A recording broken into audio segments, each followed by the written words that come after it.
But how do you find the performance has differed between a new account, for example, and an older account?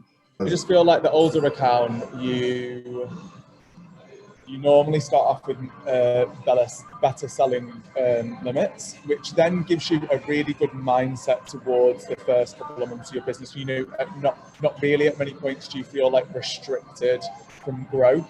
And I feel like a lot of people who will come to dropshipping, it might be like their first business opportunity. So trying to develop that entrepreneurial mindset is really difficult. Trying to develop a better money mindset towards how you make money or how your business can make money.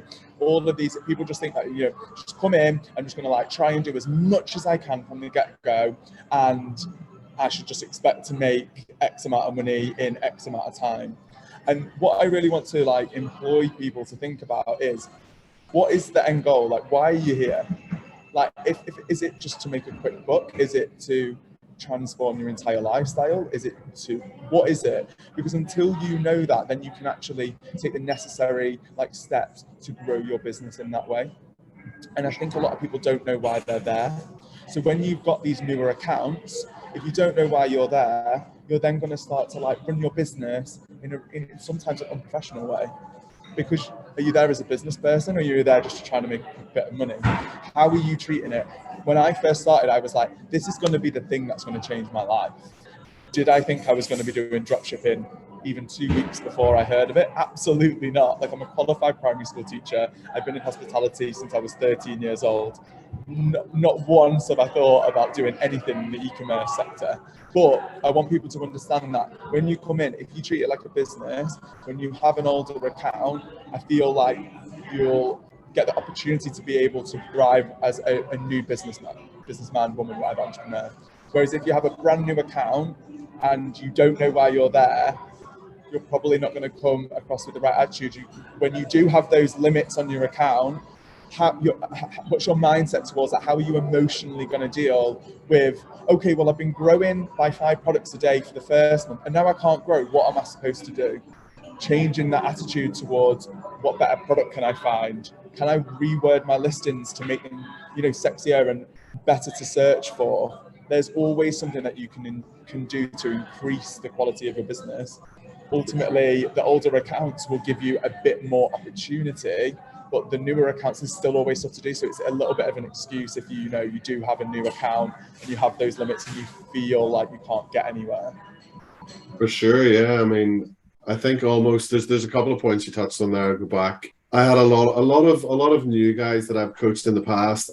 Like, a lot of the time, some people come to me after like 3 months and they're not doing very well, for example, and they've got like a brand new account, and it's because they've maybe went a little bit too slow in the first 3 months. So what I find is the people that actually go a bit slower and treat it more as a business and almost tiptoe around it a little bit too much actually do better in the long run on those kind of cases.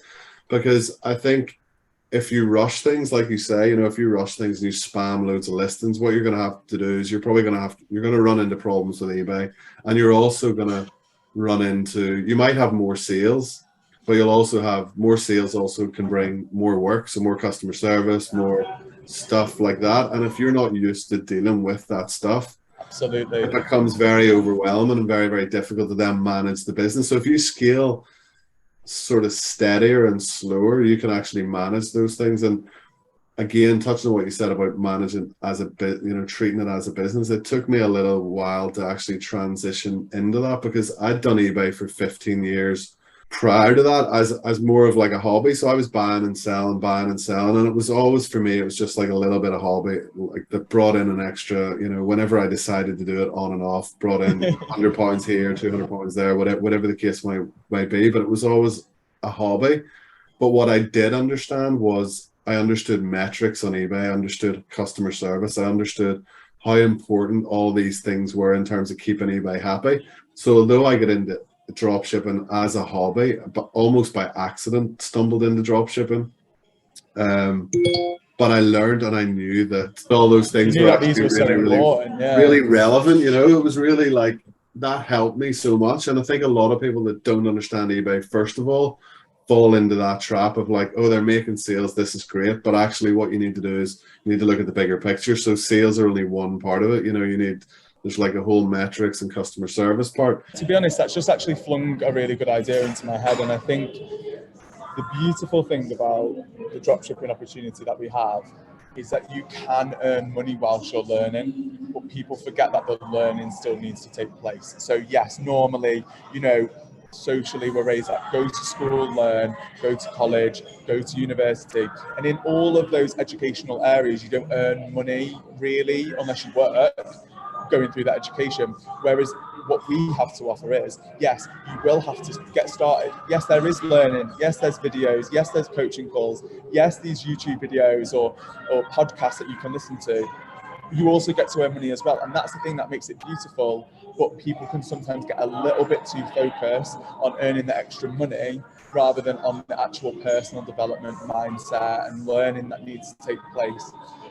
Your business will only ever grow as big as your mindset towards your business. So in some messed up way, eBay, as you said, kind of just do us a little bit of a favor by sometimes slowing us down and going, okay, can you actually manage the daily work that needs to take place? I mean, obviously you'll know already, Michael, like I was on a manual system until like a few months ago, like processing like 30 to 50 orders a day manually. Like with Salefreaks, this has actually changed my life in regards to the automated system. Like I used to have to price and stock update manually through like a file upload. Yeah. It's wild when I talk about it now. Yeah. But I was doing that 3 to 5 times a day whilst working full time. Yeah. You know, I always say to people that I coach and stuff, it's like, you'll never have to go through the stuff that I had to go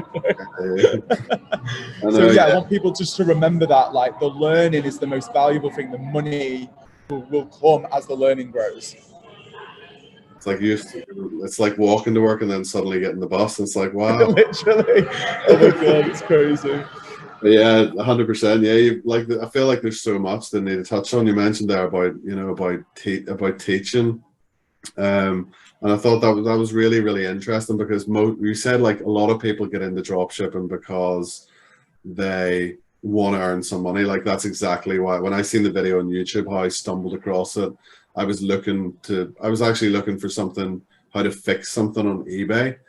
And the next video came along and it was about dropshipping. And I thought like, wow, that sounds like a really good way to make like an extra few quid per month, an extra few dollars or whatever.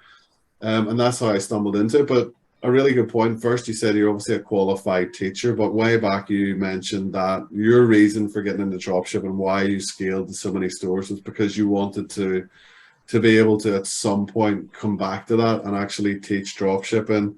And actually help other people. So not even so much, you know, you didn't say teach dropshipping. The words you used, I think, were you want to help other people do the same. And the only way you felt confident in doing that was by actually doing it yourself. And myself and my business partner, we live by this mantra, this idea that we will never try and teach anyone something that we haven't done or not physically doing ourselves. So yeah, even though we own Salefreaks now, that was our dream to own a software, have our own software, but we still dropship. Like dropshipping is the main that I love, that I still do, and I love teaching other people, and I love helping other people. And this community is so good. There's such a good element of people wanting to help each other in the community as well. You know, there's always this mindset of there's enough pie for everybody. You don't need to have the whole pie. As long as you get a slice, then everybody's good. But I find it's really interesting because you said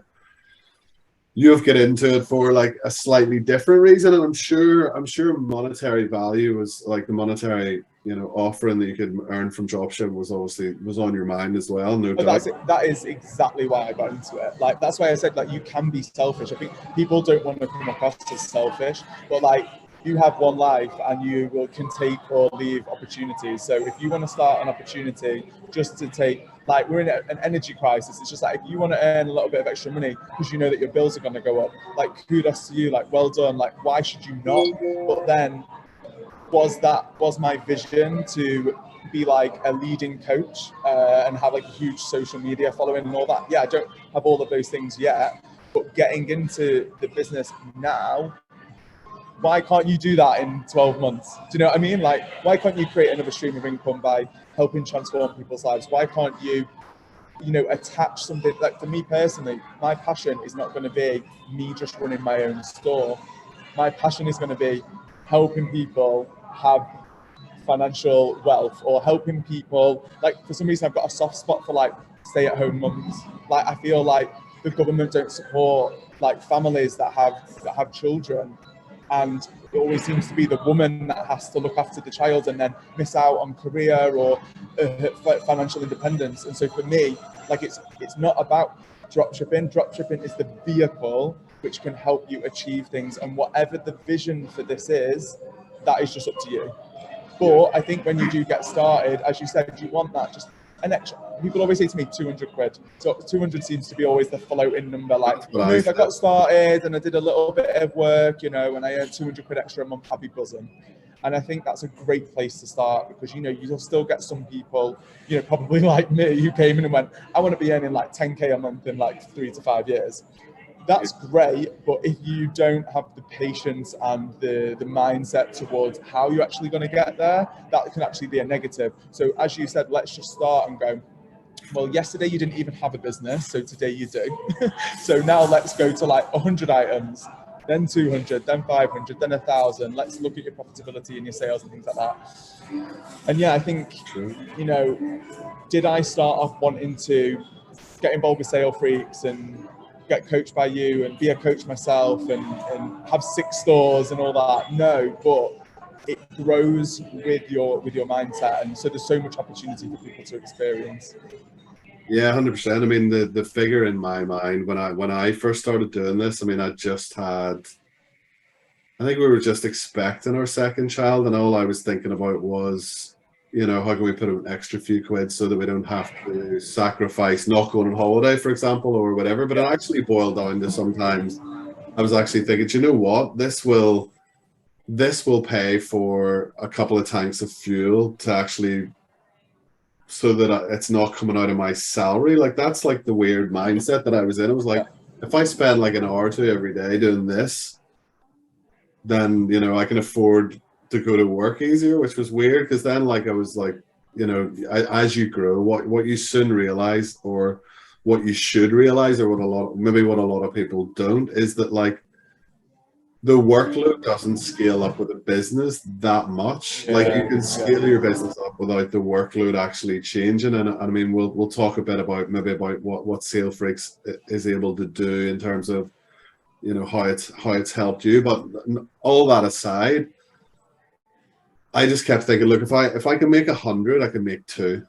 If I can make 2, I could surely make 3. And it kind of went on like this for, I mean, the first 6 months for me with the little guides was a bit like, okay, some months were good, some months were bad. And then once you kind of get into the flow and you built up those accounts and you started earning good money, it's like, I don't really need to do an awful lot more to double this or treble it. And then in the point where I was making more money off dropshipping than I was off my day job, although there wasn't the security. But if you believe you can do it, I remember, like, one of my first mentors, that when I started getting like a bit further into dropshipping, it was maybe like a year down the line, I reached out to Salefreaks at the time and I said, look, is there anyone I could speak to that, like, is kind of like a bigger dropshipper? And they paired me up with a guy called Tom, and I think some of his videos are still on YouTube. But I just always remember one thing that he said to me, and he always said, I always was like, wow, like, look at your figures, like, wow, look at how much money you're making, and blah, blah, blah. And he said, look, the only difference between you and I is time. And I've used that phrase like over and over and over again. It's like, if you do all this stuff, there's no reason why you can't do it. It's going to take time.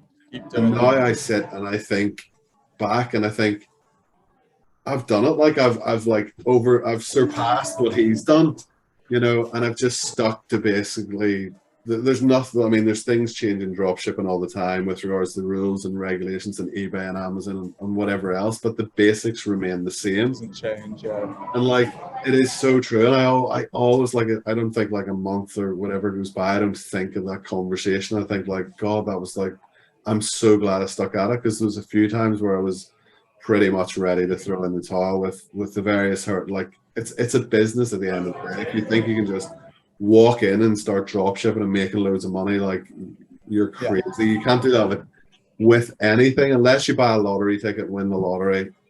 You know, it's the compound effect, isn't it? You know. Oh yeah, 100%. Yeah. It's literally, what are you doing daily in small steps to create a better future over time? And I just think, yeah, you know, if I've been in nearly 2 years now, and it's like, you know, I probably have the capacity to do about 40,000 listings across like the 6 stores, because they're all different sizes, and it's like you don't get to just jump into that. So that's why I say to people, give dropshipping 6 to 12 months of your time. Commit to yourself to do that, because then you'll have enough experience, developed enough skills to know that once you've developed those skills, it is just that time, that compound, and you can get into so many other things as well. So then most businesses take like 3 to 5 years for like their success, like based on like initial investment, based on like where they actually want to be. Like a restaurant, for example, takes like 3 to 5 years to even break profit from that investment. Exactly. Whereas for us, like, it's such a low investment, and you can create essentially a full-time salary in like 6 to 12 months if you put the work in. And even if it took 3 to 5 years of you doing like half an hour to an hour's work a day, for the rest of your life, you have freedom and choice. Yeah, You decide when you do your work that day. And if that is not the most valuable thing for some people, then that's fine. But that's something that definitely, you know, caught my eye. Yeah, 100%, 100%. And I mean, to put that into perspective even more, and we always use this sort of situation of what other business in the world can you start with virtually no money up front? Yeah. Virtually all you need is like an internet connection and a laptop and the ability to type, you know, to open an eBay account and, you know, do some basic stuff that black and white you can learn how to do it. It's not overly complex, the basic drop shipping model. But yeah, if you put it into perspective, I've been drop shipping for less than 4 years. I've put myself into a position where I've been able to leave my 9 to 5. I've used drop shipping money to invest in other business models, in other income streams. And here I am still drop shipping, and it's still less than 5 years of what some businesses could actually rise and fall completely within that space of time. And dropshipping's been around for, you know, it's been around forever in some way, shape, or form. Online dropshipping slightly different, and I think it's always going to evolve. It's always going to change. There's always going to be different methods and different ways of doing it. But you know, more so now than ever, it's a fairly normal And as well, it's not going to go anywhere, and that's the security. Like, we know it's like pandemic proof, we know that it's like seasonal proof, but you can leverage your time to earn money. You can get passive income because of the auto order system. And there's so many things that people don't even know about. But essentially, I always say, like, having one job now is not good enough. 2 jobs for 2 sources of income, it's not even a luxury anymore. Like, you need to be able to be like versatile, and it's just smart business practice to be able to earn in multiple ways. Like, for example, I was a general manager in a restaurant. Like, due to my e-commerce business, I don't have to do that anymore. And it doesn't have to be this big, you know, you get started and then boom, you quit your job. It's never like that.